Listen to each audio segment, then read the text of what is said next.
రెప్టీలియా, రెప్టీలియా. L అంటే రెప్టీలస్, రెప్టీలస్. దాన్ని ఏమంటారంటే క్రీపింగ్. అంటే ఏంది, ఈ తొండలు ఏం చేస్తాయి, చెట్టును పాకుతుంటాయి కదా, అందుకని రెప్టీలియాస్ని క్రీపింగ్ అంటారు. రెప్టీలియా అంటే ఏంది, క్రీపింగ్, చెట్లను పాకడం. Reptilias are ectothermal. Reptilias are ectothermic. Reptilias are ఎక్టోథర్మిక్,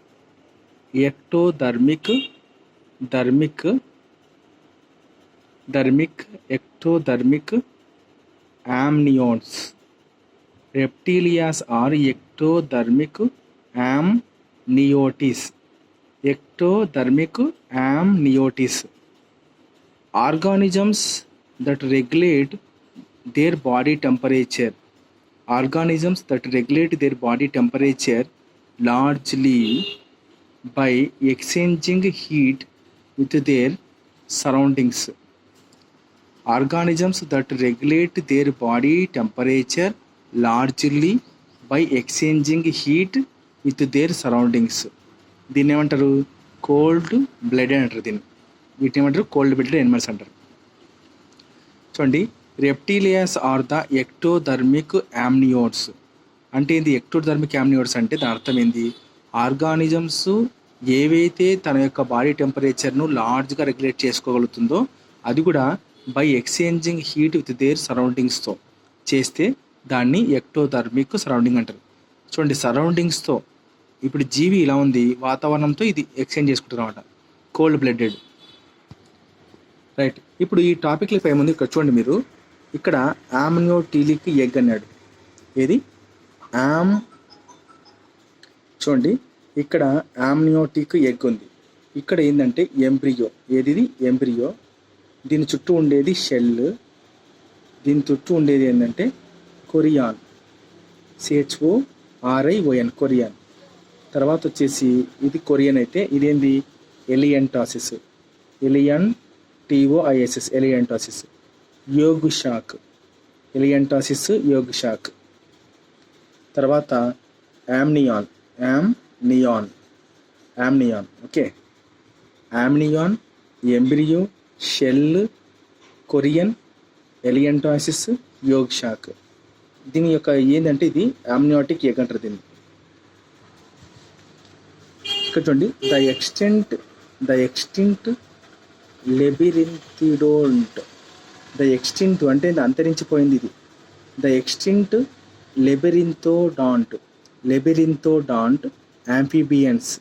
The extinct labyrinthodont amphibians gave rise to reptiles. The extinct labyrinthodont amphibians gave rise to reptiles during the Carboniferous period.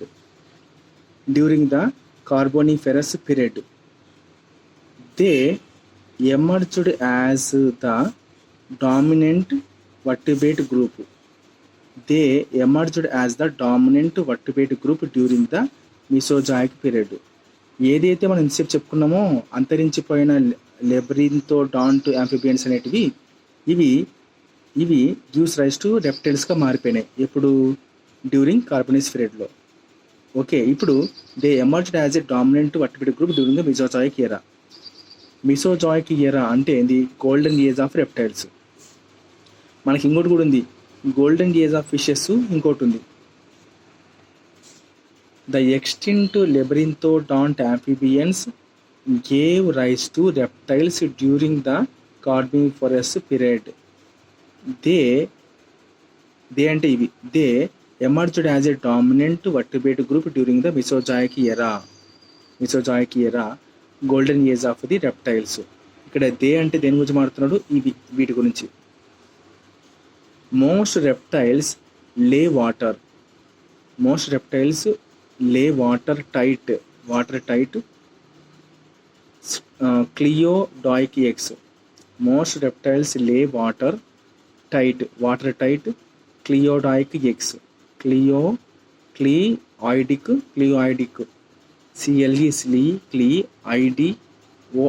cleoidic eggs covered by porous calcareous cells. covered by porous calcareous shell, covered by porous calcareous shell to allow the passage of air, to allow the passage of air to provide oxygen, covered by porous calcareous shell to allow the passage of air to provide oxygen. చూడండి ఇక్కడ most reptiles lay watertight cleidoic eggs on land with extra embryonic membrane, on land with extra embryonic membrane, namely amnion and elentiasis, amnion, elentiasis, Korean ఇంకా Yog shock.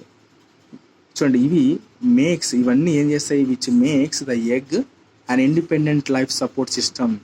ఇవన్నీ కలిసి పెరుగుతున్న egg ఉంది sir, egg అంటే ఏంది, ఇది ఎంబ్రియో, అది సొంతంగా పెరగడానికి సపోర్ట్ చేస్తాయి. ఇవన్నీ కూడా మనం చెప్పినవన్నీ, ఇవన్నీ కలిసి ఆ ఎగ్గుని ఇండిపెండెంట్ లైఫ్ సపోర్ట్ చేసే విధంగా పెంచుతాయి అన్నమాట. రైట్, దాట్స్ ఈ విధంగా ద ఆమ్నియోటిక్ ఎగ్, ఈ విధంగా amniotic egg helped the reptiles, ఈ విధంగా the amniotic eggs helped the reptiles to abandon tied with their ancestral aquatic habitat, helped the aquatic to abandon ties with their ancestral aquatic habitat. In addition to cleidoic eggs, అంటే ఏంది, క్లియోడాయిక్స్తో పాటు ఇంకేముంది, in addition to cleodolic eggs, the evolution of dry scaly skin ఏం చేస్తుంది, to prevent the water loss. ఈ cleidoic ఎగ్సే కాదు, ఎవల్యూషన్లో ఇంకా ఎండిపోయిన స్కేలీ చర్మం కూడా వాటర్ బయటకు కొనివ్వకుండా కాపాడుతుందని చెప్తున్నాడు. ఓకే, తర్వాత in the evolution of dry scaly skin to prevent the water loss, 2 pair of pentadactyl limbs with claved digits, ఎందుకోసం, ఫర్ మూవింగ్ ఆన్ ల్యాండ్. తర్వాత పల్మనరీ బ్రీతింగ్ మరియు internal fertilization are the key adaptations. దీనివల్ల ఏమవుతుంది, that leads to the success of reptiles భూమి మీద బాగా బతకడానికి ఇవన్నీ కారణాలు నేను చెప్పినటువన్నీ. ద క్లాస్ ఆఫ్ రెప్టీలియా ఏముంటుంది, ఇంక్లూడ్ ద ఎక్స్టింక్ట్ డైనోసార్స్, అంటే టెరబుల్ లెజర్డ్స్ అన్నమాట. అవి క్లాస్ ఆఫ్ రెప్టీలియాలు ఏముంటాయి, మనకు రెప్టీలియాలు అంతరించిపోయిన డైనోసార్స్ ఉంటాయి, అవి టెరబుల్ లిజర్డ్స్. మరియు బతికి ఉన్న ఎక్స్టాంట్ చీలోనియాన్స్ ఉంటాయి, బతికి ఉన్న చీలోనియాన్స్. తర్వాత క్రొకోడేలియన్స్, స్నేక్స్, లెజర్డ్స్ అండ్ స్పెహెండ్రాన్, స్పెహెండ్రాన్ ఉంటుంది. నెక్స్ట్ చూడండి, the study of poikilothermic tetrapods. The study of poikilothermic tetrapods is called the herpetology. The study of poikilothermic tetrapods is called the herpetology. What changes in the design of egg? What changes in the design of egg and embryo allowed reptiles? చూడండి, what changes in the design of egg, in the design of embryo allowed the reptiles to lay eggs on land.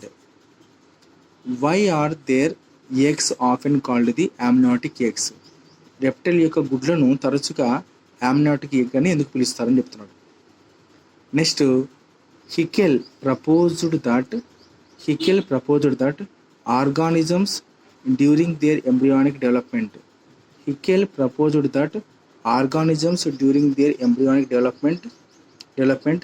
repeat